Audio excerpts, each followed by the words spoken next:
La marche pacifique prévue ce jour par les organisations de la société civile est interdite. Le conseil de ville argumente sa décision en avançant des raisons de troubles graves à l'ordre public. Détail dans cette édition.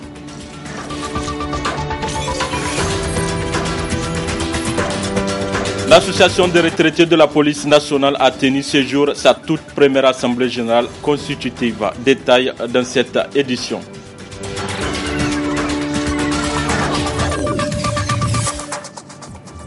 Samedi 20 mai 2017, messieurs, dames, bonsoir et bienvenue à ces 19h45 de la télévision Labari. J'ai l'annoncé en titre, la marche pacifique prévue ce jour 20 mai par les organisations de la société civile a été interdite. Les autorités en charge de la ville avancent comme motif troubles graves à l'ordre public. C'est dans un reportage signé Abdelrazak Hamidou et Ibrahim Abdou. Comme le 10 mai passé, la marche organisée ce samedi 20 mai par le collectif des organisations de la société civile nigérienne a été interdite. Une marche de protestation contre toutes les dérives constatées dans notre pays selon les organisateurs. Avec cette énième interdiction, Issouf Mahamadou vient de nous montrer à la face du monde qu'il a mis entre parenthèses la démocratie au Niger. Et Inch'Allah, dans les heures qui suivent, dans les jours qui suivent, il aura la réponse appropriée par rapport à son comportement antidémocratique. Nous userons de tous les moyens pour la restauration de la démocratie dans notre pays. Étant entendu que ce monsieur n'est plus sensible, ne respecte plus rien, je me dis qu'il nous revient aujourd'hui, en tant que société civile, de nous engager résolument pour la restauration de la démocratie et la sauvegarde des acquis démocratiques dans notre pays. Les forces de l'ordre ont pris d'assaut la place Tounon, obligeant ainsi les manifestants à se retrouver à Alternative Espace Citoyen. Une pensée positive à notre confrère Baba Alpha de la télévision Bonferré et son père âgé de 70 ans qui passent leur 52e nuit en détention. Ils sont poursuivis dans une affaire du faux et usage du faux en écriture publique dans l'établissement des pièces d'identité. Courage donc Baba Alpha. Je le disais également en titre, les retraités de la police nationale ont tenu la première assemblée générale constitutive de leur nouvelle association dénommée Association des retraités de la police nationale. C'était sous la présidence du directeur général de la police, Hassan Saleh Mustafa et Halidou Bourema. Ils ont dignement servi la nation pendant des années. Ils sont aujourd'hui à la retraite. Ce sont les anciens agents de la police nationale qui ont décidé de créer une association dite des retraités de la police nationale. Elle aura entre autres objectifs de préserver le lien de fraternité et de solidarité entre les retraités de la police nationale, mais aussi développer l'esprit d'entraide entre eux. Nous vous demandons s'il vous plaît de faire ce qu'il faut pour le bien de notre association. Messieurs, nous sommes ici des retraités. La retraite, c'est assurément un privilège. C'est ce que tout travailleur, qu'il soit du secteur public ou du secteur privé, c'est à cela qu'il aspire. Et quand il y arrive, il a assurément rempli son objectif. Je vous souhaite à tous une bonne retraite. À ceux qui vont y arriver, je leur souhaite bonne chance. Les œuvres sociales, on a prévu effectivement dans les textes la création d'œuvres sociales pour permettre à l'association d'avoir quelques rentrées financières pour faire justement ces œuvres de bienfaisance, si vous voulez. Le titre 3 détermine la procédure d'acquisition de la qualité de membre de l'association, les droits et devoirs de ses membres, notamment les frais d'adhésion et les cotisations. C'est dans le titre 3.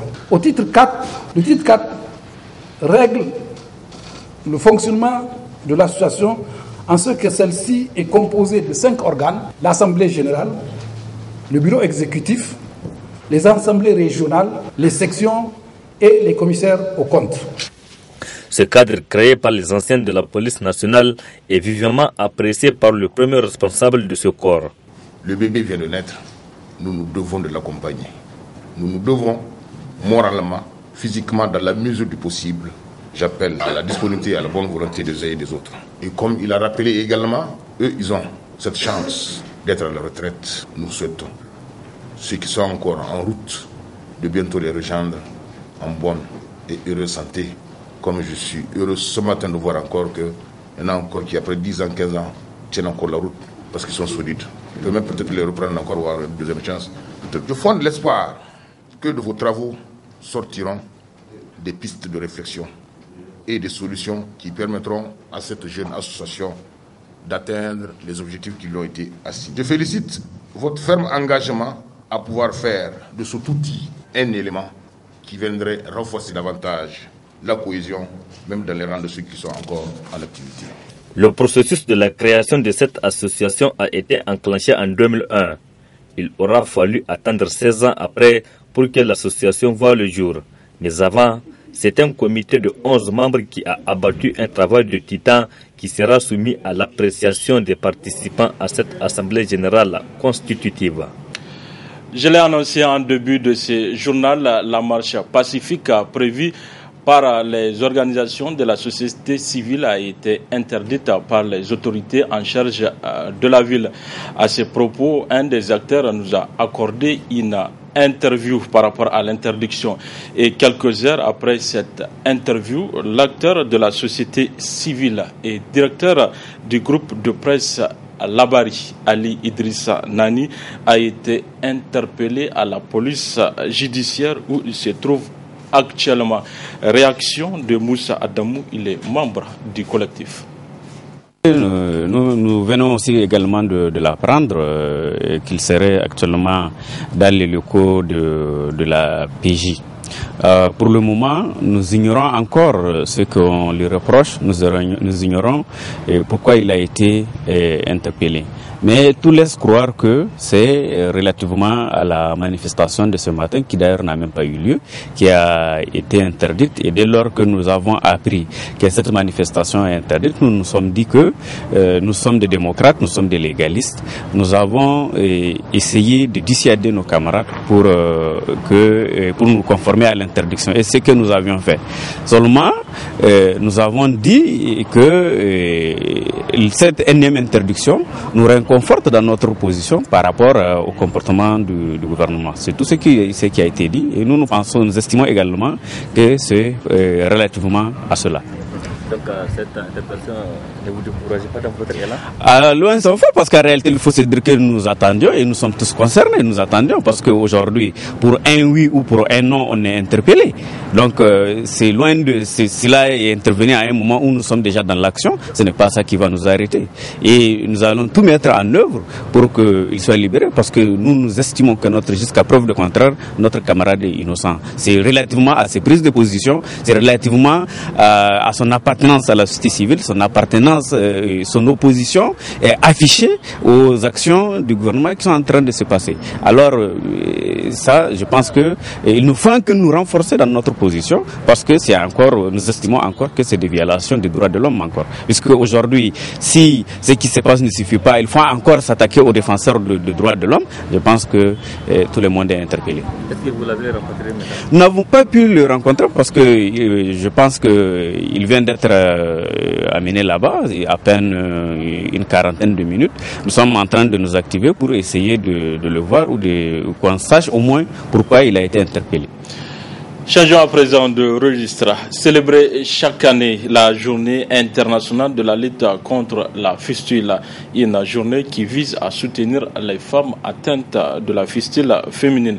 Le compte rendu de Asma Oussedou et Sadou Demi. Espoir, guérison et dignité pour tous. C'est le thème retenu pour cette année pour la célébration de la journée internationale de la lutte contre la fistule. Occasion pour le maire du 1er arrondissement de saluer l'initiative. Je voudrais en cette circonstance, au nom des populations de l'arrondissement communal Niamey 1, de son conseil d'arrondissement et à mon nom propre, vous remercier très sincèrement d'avoir honoré de votre présence la présente cérémonie.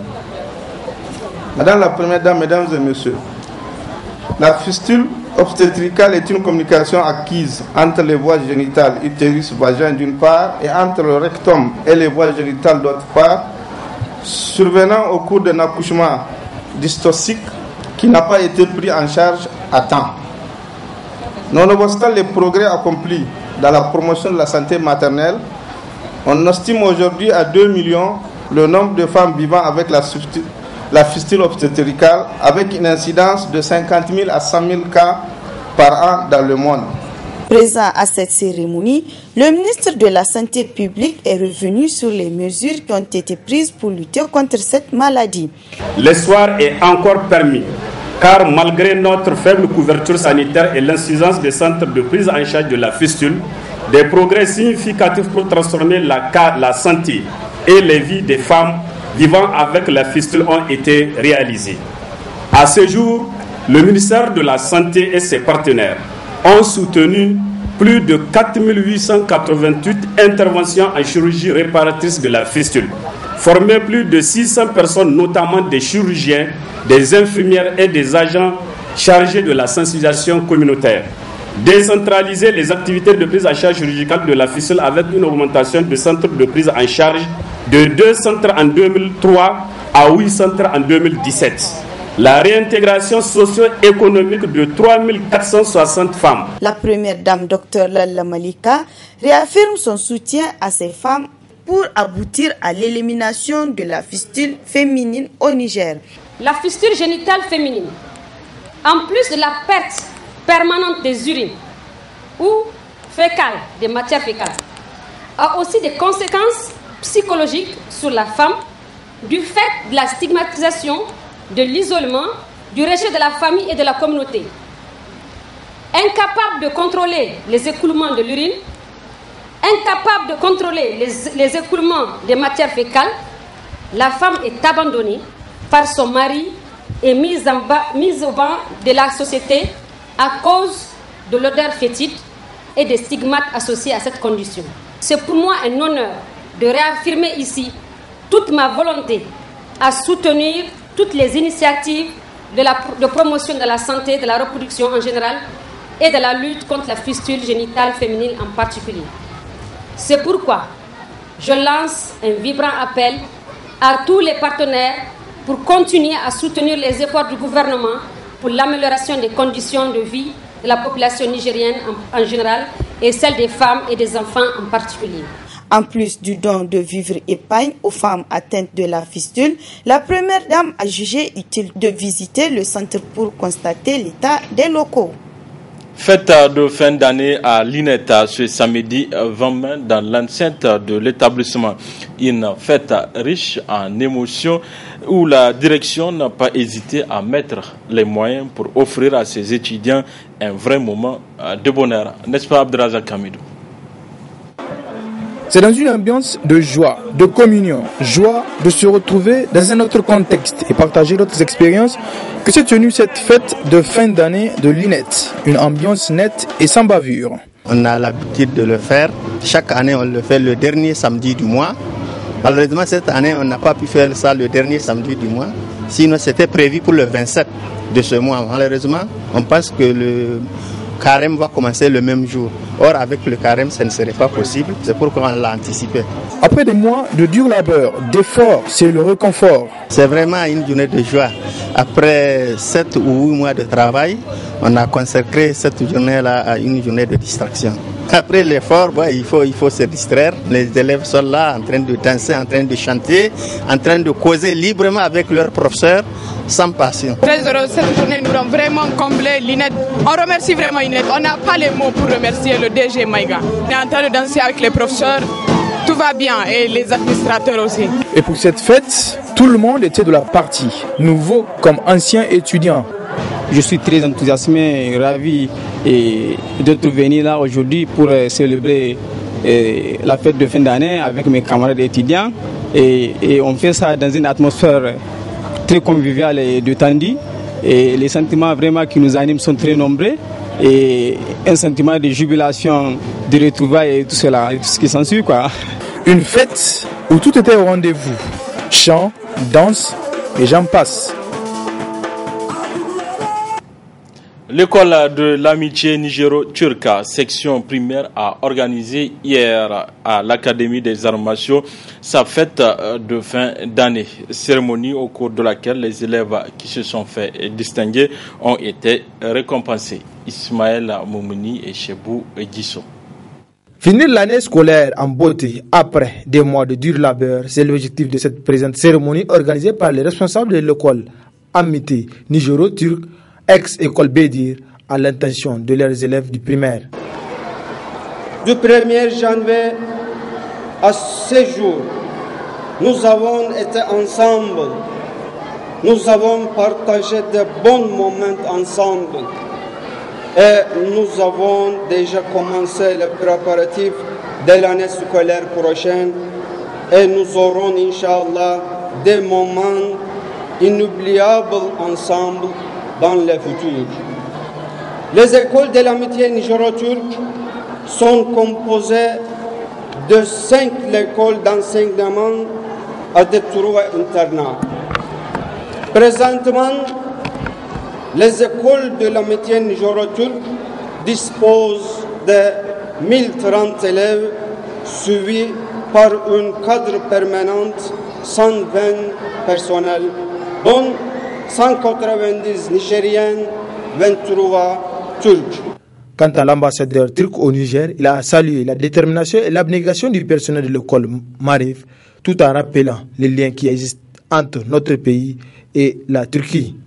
Après le transfert de la gestion de cette école, vous nous aviez confié vos enfants et vous n'aviez ménagé aucun effort pour nous soutenir. Cela a contribué au succès dont nous réjouissons aujourd'hui. Je saisis cette occasion pour remercier le coordinateur de la Fondation Marif de Turquie pour ses capacités de gestion de directeur général des écoles de l'amitié nigéro-turque, ses collaborateurs et collaboratrices turcs et nigériens pour le travail effectué afin de consolider les efforts. Présent à cette cérémonie, le ministre de l'enseignement primaire a émis le vœu de voir ses élèves poursuivre leurs études en Turquie. Je souhaite que tous les élèves qui ont fréquenté ou qui fréquentent encore l'école de l'amitié nigéro-turque, si les parents le désirent, que ces élèves dirigent aient la possibilité de poursuivre leurs études avec l'aide de Dieu en Turquie. Et je sais qu'avec votre dynamisme, monsieur l'ambassadeur, et l'appui de Dieu, ces enfants auront la possibilité et les moyens de poursuivre une étude et une formation de qualité en Turquie, afin non seulement de servir le Niger, mais aussi de servir l'humanité toute entière. Le public a eu droit à des prestations en sketch, chant, danse et poèmes de la part des élèves. Occasion saisie pour récompenser les meilleurs élèves qui sont démarqués lors du concours national des meilleurs élèves. Et c'est Ismaël Maman Manirou de l'école Amitié nigéro-turque qui a remporté le premier prix avec un chèque de 5 000 francs et une bourse avec une réduction de 115%. Troisième édition de la rencontre annuelle des écoles coraniques, une initiative qui vise à promouvoir la culture islamique au Niger. Le compte-rendu de cette cérémonie avec Ariata Salah et Chebou Guisso. Un regroupement d'écoles coraniques était ce matin à la mosquée de Yantala pour une rencontre annuelle. La troisième du genre, cette rencontre vise à faire le point des connaissances religieuses acquises et par la même occasion tisser une relation entre les écoles coraniques. Ces rencontres-là, ça fait la troisième rencontre. Donc la première rencontre c'était ici, il y a 3 ans. La deuxième rencontre c'était à Harobanda et la troisième ici, encore ici. Donc c'est pour initier les enfants à la culture islamique, parce que la sira, maintenant les enfants ils ont récité la sira en germain, d'habitude c'est en français, donc avec la langue maternelle les enfants comprennent mieux quoi. Donc c'est dans ce cadre là que les gens se connaissent quoi, les gens avec les autres Makaranta. Les apprenants de ces 4 écoles coraniques ont présenté à l'assistance des chansons sur l'unicité de Dieu, sur la vie du prophète Mohammed, paix et salut sur lui en langue nationale. Une façon pour ces écoles d'attirer l'attention des enfants à s'intéresser à l'éducation islamique.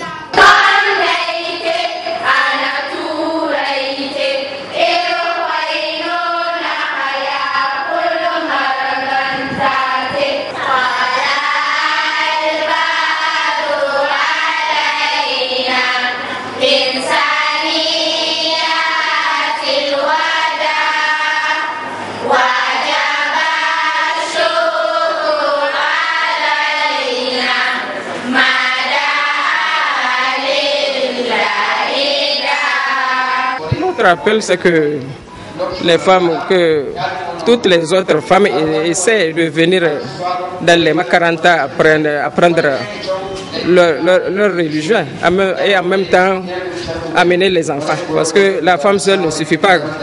Quand la maman seule vient et que les enfants ne viennent pas avec elle, c'est pas facile. C'est pas facile. Donc, même si les femmes viennent, il faut qu'elles essaient de venir avec leurs enfants. Parce que c'est dans notre intérêt. Si l'enfant, dès le bas âge, il comprend la religion, donc ça va aider les parents. Parce que l'enfant comprendra l'importance des parents. Hein? Il sait comment respecter les parents. Et même après la mort, il sait qu'on doit faire des invocations pour les parents. Les responsables des écoles coraniques appellent les parents à inscrire leurs enfants dans ces écoles coraniques pour une meilleure connaissance islamique. L'école de l'amitié nigéro-turque, section franco-arabe, a organisé ce matin un concours de lecture de Saint-Coran entre les élèves des 6 établissements de Niamey. Une cérémonie rehaussée par la présence du président du Conseil islamique, Cheikh Ismaël. Le compte rendu de cette cérémonie avec Ismaël Moumouni et Chebou Edjisso.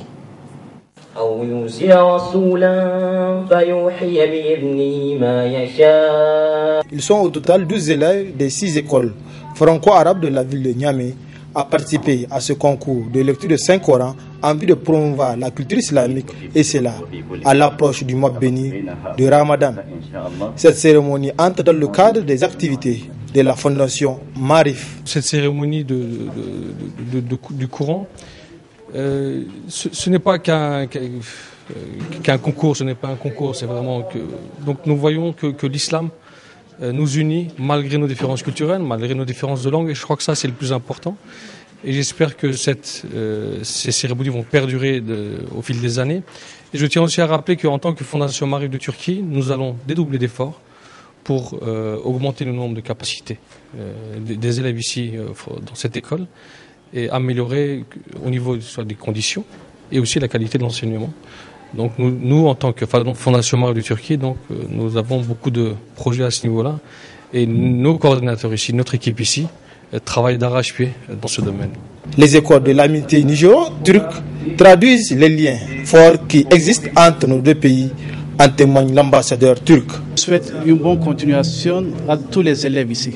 Chaque jour, c'est un exemple de notre coopération très étroite entre les deux pays, frères et amis en même temps. Nous avons des relations, comme vous le savez, dans chaque domaine. Et le domaine de l'éducation, bien sûr, nous sommes par l'intermédiaire de la Fondation Marif de Turquie, nous avons pris la gestion de cette école en coopération étroite avec les autorités nigériennes, avec le ministère de l'enseignement primaire et secondaire. Nous sommes en train de faire une coordination. On va continuer. L'école Qatar, Al-Bakir, Muslim Hand, Abou Beida, Muftaou Sada et l'école Amitié nigéro-turque, ce sont les écoles qui ont amené chacune des élèves pour compétir. Et cela, non seulement pour raffermir les liens, mais surtout de promouvoir la culture islamique. Décédé le 16 mai dernier suite à un arrêt cardiaque, Dr Ilyassou a été inhumé ce matin au cimetière musulman de Yantala. Ils étaient nombreux à l'accompagner à sa dernière demeure. Le reportage de la rédaction Labari. Ils étaient nombreux, les patients, amis, collègues du travail, étudiants en médecine et parents du docteur Fé Iliassou, à l'accompagner à sa dernière demeure au cimetière musulman de Yantala, décédé le 16 mai dernier à Casablanca, au Maroc, alors qu'il se rendait à une conférence à Paris. Médecin cardiologue, docteur Iliassou est aimé de tous. Nous sommes vraiment endeuillés, nous sommes dans une situation de désespoir, comme on le dit. Vous savez, c'est l'un des meilleurs cardiologues nigériens qui vient de nous quitter à l'âge de fleur, comme on le dit. Quelqu'un qui est en pleine ascension, vous le savez très bien. Il a toutes les compétences requises dans le domaine de sa spécialité. C'est quelqu'un que vous connaissez. Il traite les pauvres et les riches de la même manière. C'est malheureusement lui qui vient de nous quitter. Il nous a quitté le mardi, l'enterrement vient de se passer. Et nous prions Allah le Tout-Puissant qu'il l'accueille dans son paradis éternel. Nous sommes vraiment attristés de venir enterrer notre collègue. Le docteur Iliassou est un exemple pour la nation nigérienne. Je dis bien la nation nigérienne. Cette nation, cet idéal de nation non discriminatoire. Il a été un exemple. Et nous sommes venus participer à cet hommage parce que cet exemple nous sert et ça devrait servir aux générations à venir. C'est avec larmes aux yeux que je vais prononcer quelques mots de douleur, de détresse par rapport au décès de notre ami, de notre collègue. Le Niger vient de perdre un digne fils parce que de son actif docteur Iliassou, il est très serviable. À tout moment, quand tu l'appelles, il répond. À tout moment, quand tu l'appelles, il te donne une solution. Je pensais que le Niger vient de perdre quelqu'un, un rassembleur, quelqu'un qui a respecté l'éthique et la déontologie. Et je crois que c'est un exemple pour les générations futures. Aujourd'hui, notre douleur, elle est immense. La disparition du docteur Iliassou est une grande perte pour le Niger. Dieu en a décidé ainsi. Que la terre te soit légère. Amen. Ainsi va la vie. Actualité dans nos régions avec ce lancement jeudi dernier à Dosso des travaux de l'atelier de formation des cellules départementales d'évaluation des catastrophes des régions de Dosso, Difa, Niamey et Tillabéri. L'atelier est organisé par la Direction générale de la protection civile sous le financement du projet de gestion des risques des catastrophes et de développement urbain. Le compte rendu avec nos confrères de la télévision Dunia. Les présentes assises du lancement de l'atelier de formation des cellules départementales d'évaluation de catastrophes des 4 régions de notre pays, à savoir Difa, Dosso, Niamey et Tillabéri, est une initiative de la Direction régionale de la protection civile et financée par le projet de gestion des risques de catastrophes et de développement urbain, PGRCDU, vise surtout à améliorer la résilience des populations nigériennes face aux risques naturels et de renforcer les capacités des structures nationales à répondre promptement et efficacement aux situations de crise ou d'urgence.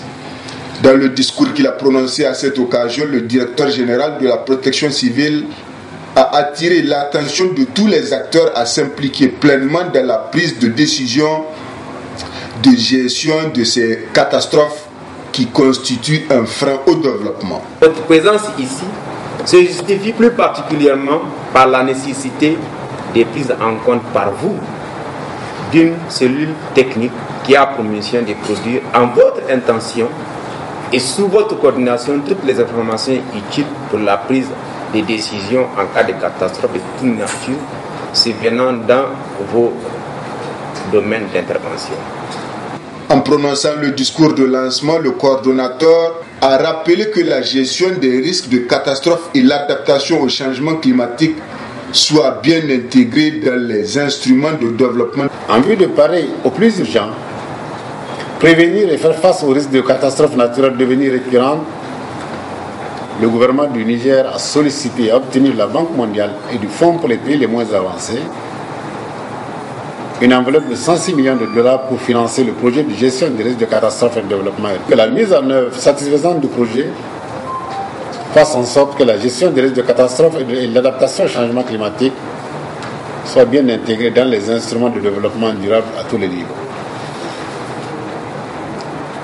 C'est dans cette optique que le projet de gestion des risques de catastrophes et de développement urbain, à travers sa composante 2, intitulée « Renforcement des capacités en matière de développement urbain et de gestion des risques de catastrophes », vient en appui à l'une des structures clés de la gestion des catastrophes, qui est la Direction générale de la protection civile.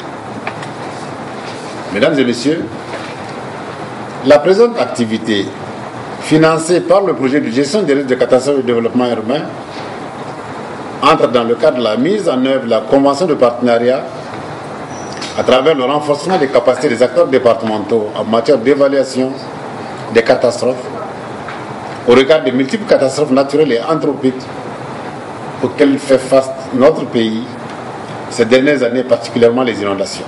Les effets néfastes des changements climatiques sur les populations et l'environnement ne sont plus à démontrer. C'est pourquoi le PGRCDU entend appuyer l'État du Niger dans ses efforts de développement durable.